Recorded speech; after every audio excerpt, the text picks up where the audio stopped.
Hey babes, let's do a... Can you hear that?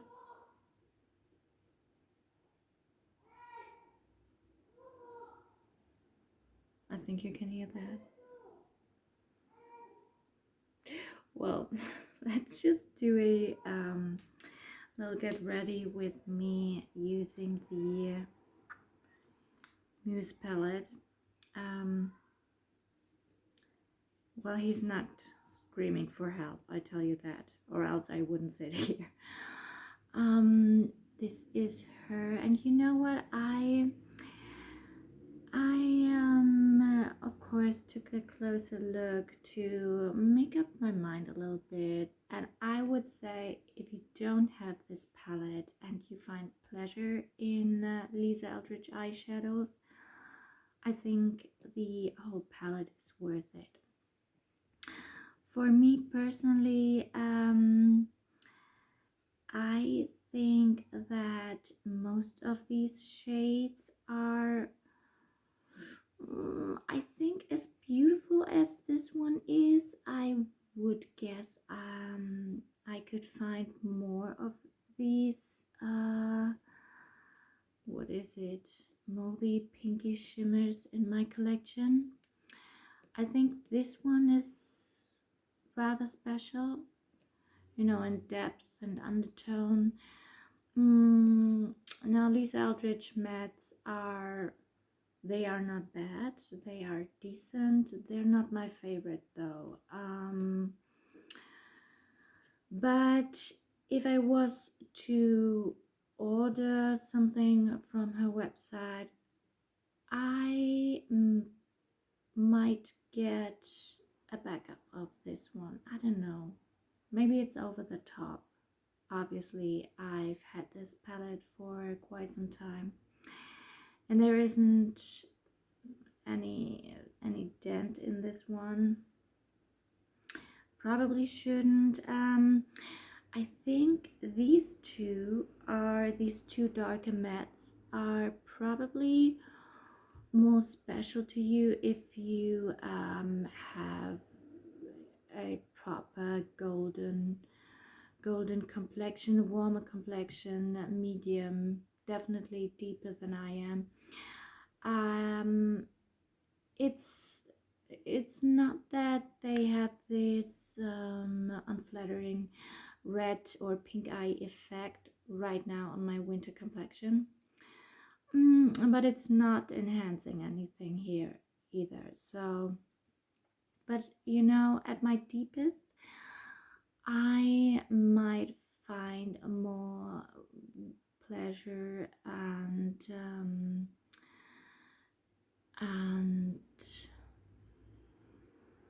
uniqueness in them. I think I would have similar shades in my collection, but you know, I feel like this is the kind of deal where it's between pinks and browns, where very fine nuances make a difference. So yes, I think it's a pretty one. It's none of my all-time favorites, but as I commented, I did get it wrong. It was not the Betty palette that is Amelia's favorite.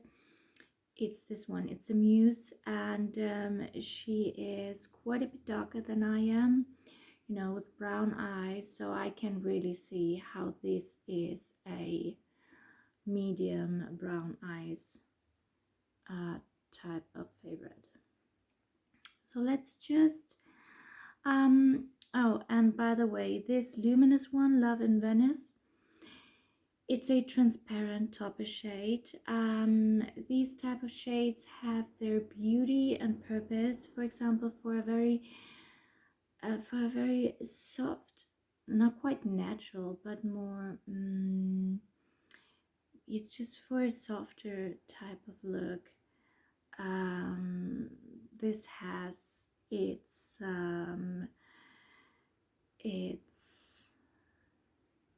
right place. And this one, I was actually wondering why I got white tie, you know, the white shimmer from Fawn, to put it in this palette.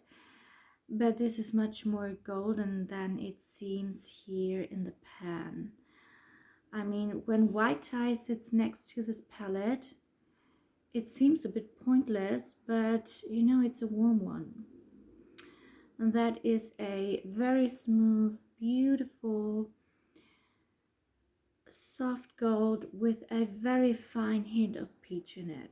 It's very beautiful. Well, shouldn't we maybe try to... Oh, why is there a hair? To swatch these. I'm not sure if swatches would be the right thing. So this is the luminous shade that I was just speaking about. You know, this topper, Love in Venice.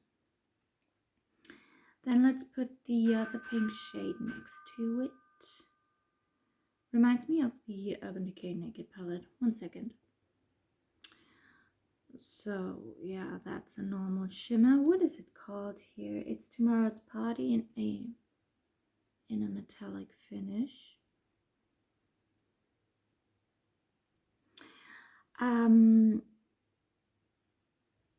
The Debutante shade in Fawn is a whole different. All right, let's finish this up, and then we get the Tea Room. That's this one. It's a velvet matte.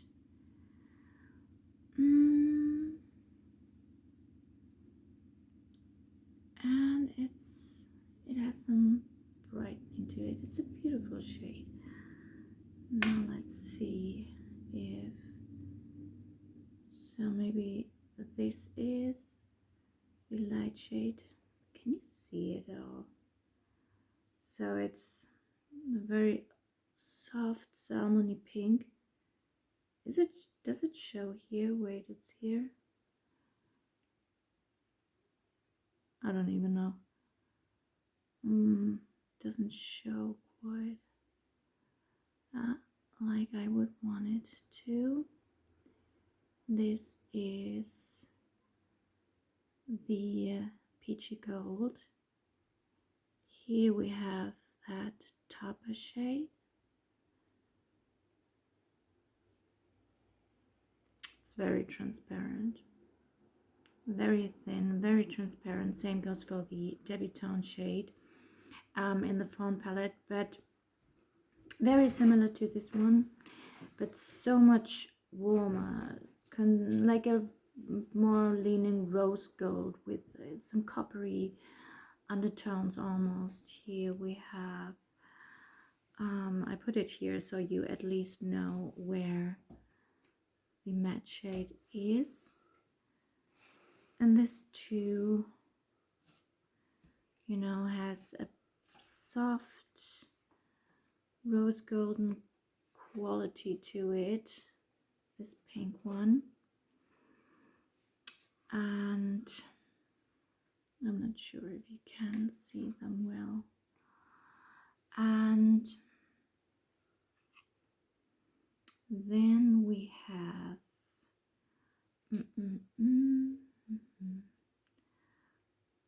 the mid-toned rosewood shade. Where can we put this? Here, maybe? If this is of any use. And the deep rosewood. It looks almost brown here, but it's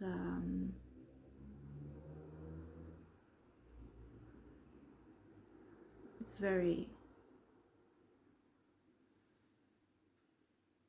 very rosy. And you know, this reminds me of a peachier, just slightly darker, if at all, but it's a peachier version of the Tilbury Pillow Talk palette, I find.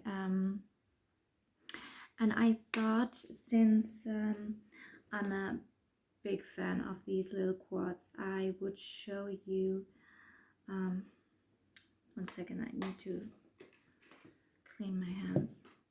Yeah, since I like these so much, here's Idealist by Hourglass, and I think it almost falls a bit between.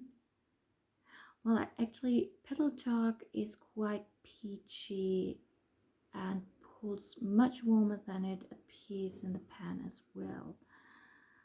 But, well, however, these are two alternatives to the Pillow Talk palette. And just so you know how close or not close they are, especially about this rosewood shade, I thought it might be more interesting because the Pillow Talk one has this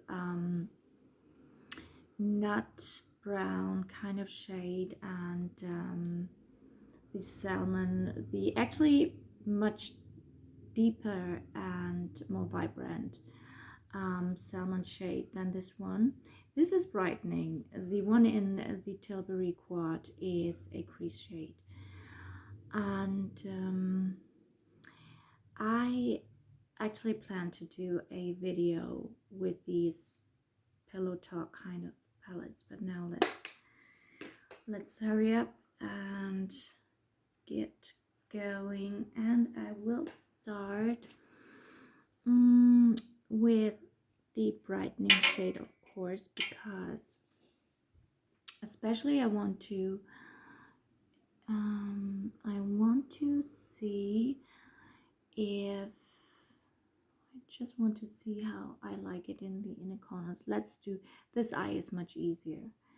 This is, I don't know, it's just doing better than the other side. A bit under the weather, so and I'm at this horrible scratchy throat stage.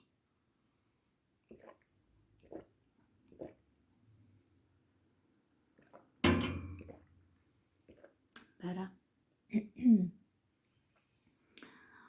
And you know, I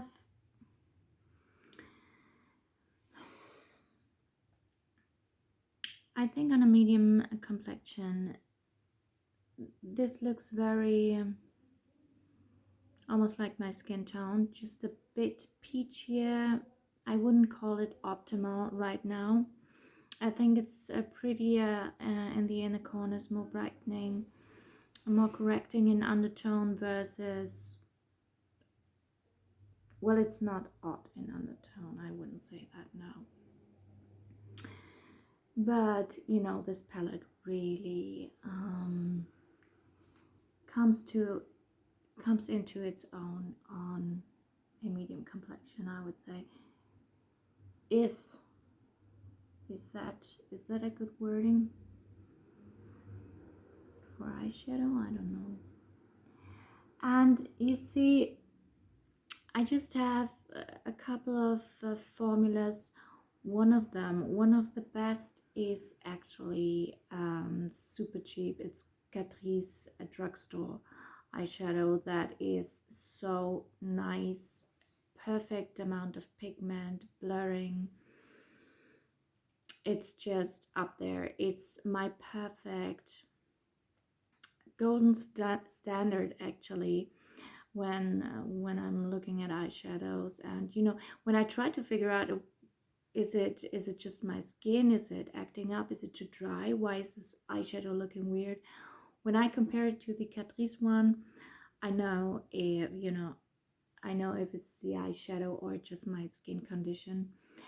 And this one, these mattes are just, they are doing all right at this step, but not great, I would say.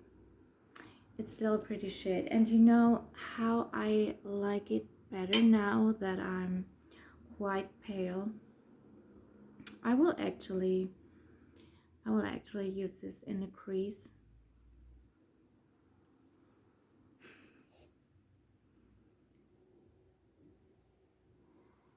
And right now on light skin, it's just the softest subtle hue of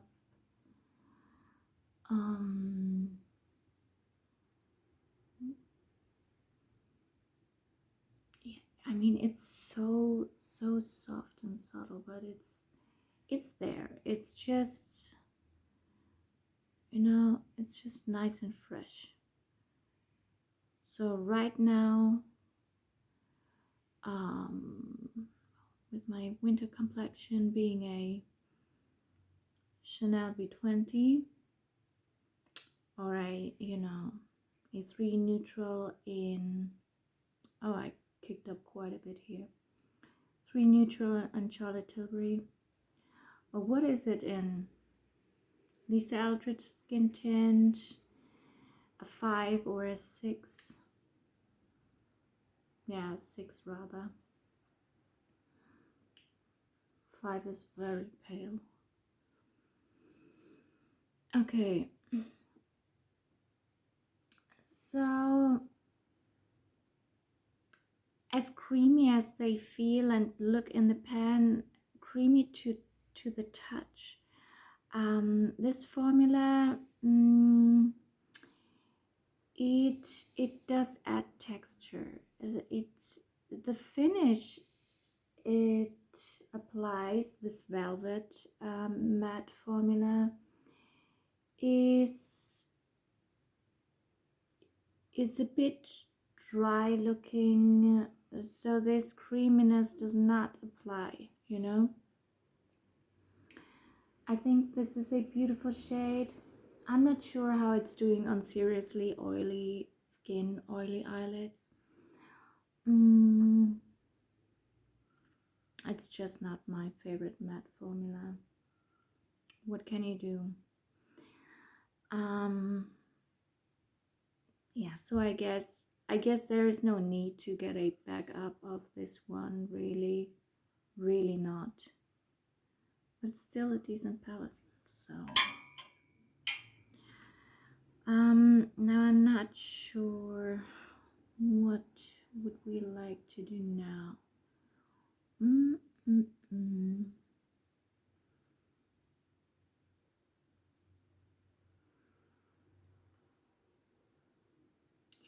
Maybe deepen up the crease. Let me show you the mid-toned rosewood shade first.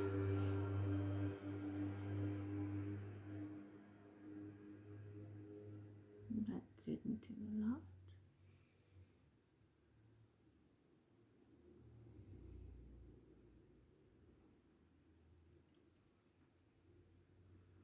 So this just gives it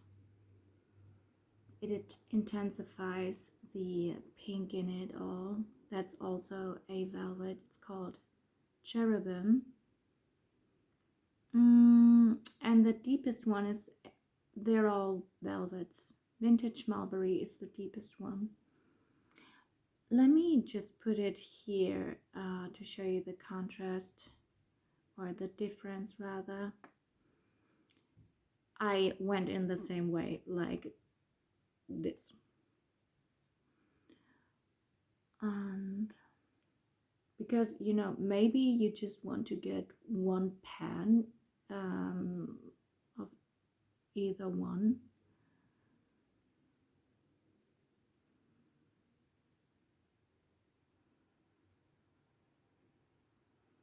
One like that. I mean, the mid shade just intensified the pink in it, which, if that's what you want or need, maybe you are dark in complexion, then that's quite a nice pink crease shade as well. But I really like the way the deepest matte paired with the lightest here, because instead of going more pink, I don't know what maybe you know what I mean, it gave it actual dimension, also in undertone, not just in depth. So that was better. And I will just add this deepest shade here to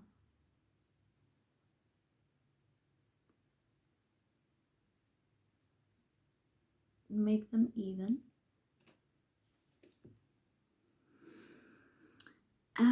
And you know, there is not anything to line in here, to line your eyes with, I mean. And today I couldn't. Usually I would put on an eyeliner before this, to add some definition to the lash line, but because I'm a bit sick, I have some issues. Maybe you can tell my eyes are also very watery. So now the luminous transparent topper would be a bit boring and wouldn't show too much. It's super soft. Let me show you the peachy gold here.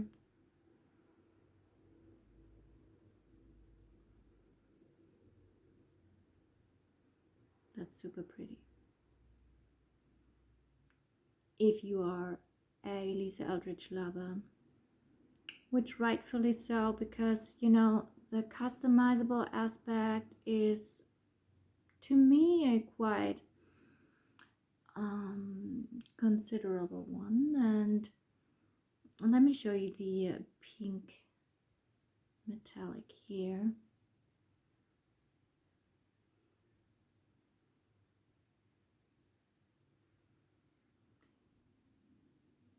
I would be hesitant to put this on my eyelids every time, and every time I do, I am pleasantly surprised how, maybe I did too much here. I'm pleasantly surprised how pretty this looks. I will just add it here as well.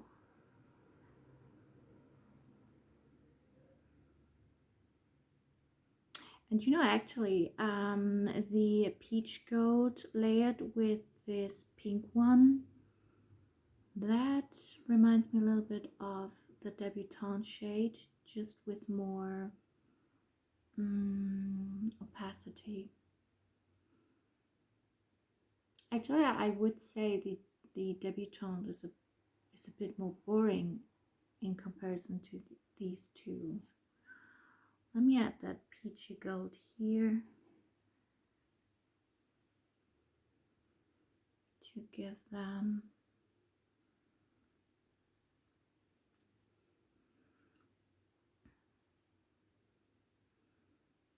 oh, and what the heck, let me really get into this topper shade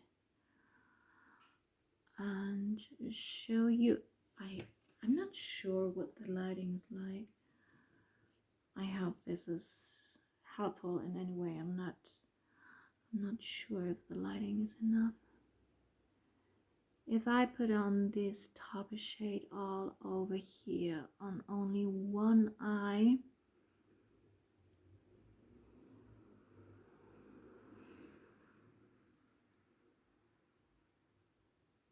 it looks just like before.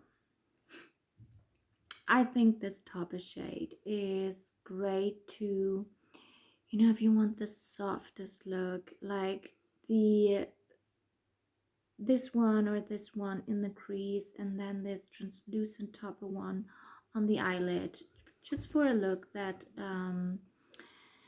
how to describe, of course it looks like makeup, but it looks less like a full eye look, like a full eyeshadow look. Do you know what I mean? So I think that's the appeal of it. That's at least to me what it does. And the residue, I will just, you know, I will go like this, and maybe it's not the best color scheme for today when my eyes are so small and watering and tired, but you know, let me add some mascara and let's take a look then. So I am right now, I'm a bit in a, well, it's not a rut, I guess, but I used up my fave, which is the actually drugstore, you know, clean, oh no, clean brand called Santé, the Mega mascara. You know, sometimes you really get on with a mascara and that's what you want to do every day and it works, and then you run out and have to find a new friend, and it just does not work out the way it does. And I was actually quite disciplined and used not this one but a different one for a month, and it just does not work. This is by ILIA, by the way. I'm not loving it, I'm not hating it, just using it up. It's a bit, as you can see, on the larger side. I do prefer something more, I don't know, a bit more control, a bit more defining. Because, you know, with something lengthening, I can just add on volume. Of course, this is quicker, but you always get the wispy look.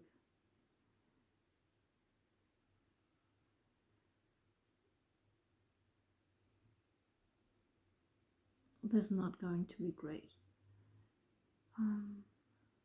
Just, and I will not repurchase the other one. At some point I will, but I have so many mascaras that I really have to use up. And you know, I think the big amount, or the bigger amount of them I have, you know, I've tried and put them down and switched, and I know telling you this is a nightmare for most listeners, I know that. I just don't care. I don't wear contacts, and to me it's never been an issue, and so yeah, I have to use up a lot of mascara, but I hope I mean they're all good, but just not really feeling them. Maybe something, maybe a bit mascara on the bottom lashes. Does that help? Oh no, that's too much. That's too, oh no, too thick, too clumpy. Okay, I need to fix that, I think. And you know what it does?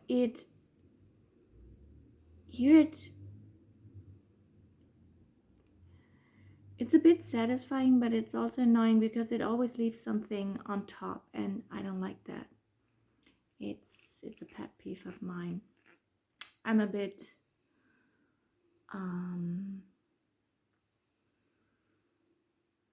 weird about that, but you know. Okay, what do we think? I don't look very fresh today, so it's not a good choice for that. I don't think it has this pink eye effect, but you know, once you look tired, something with pink and red in it is maybe not the best you can do for that day, right? Okay, what do we think? Let's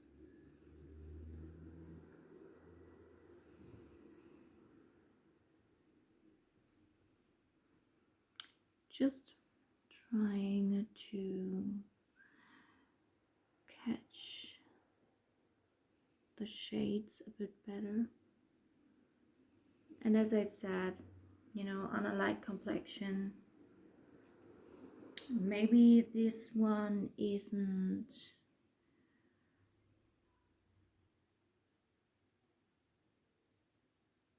the best on a light complexion either.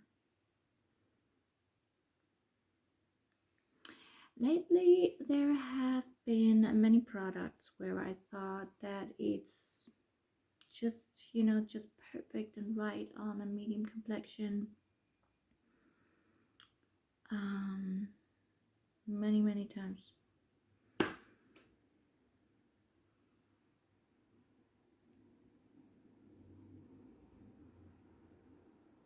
which basically is quite natural. Makes sense, right? If you find the golden middle, it just works best for most things. I hope this was helpful in some way, and if not, maybe, I'm not sure. I don't think I've seen a video by Amelia with this palette. Maybe she should do that because it probably looks amazing on her. I don't think I've seen a video, and I've been looking for videos. No, I've not been looking. I searched a lot for proper representation of these colors when I wanted to buy this palette. In some videos the pinks looked, I don't know, let me think. They are,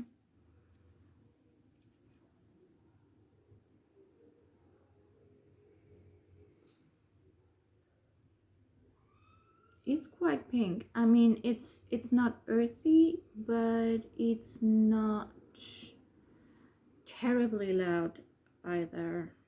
However, just have a very great week, and talk to you soon. Bye bye.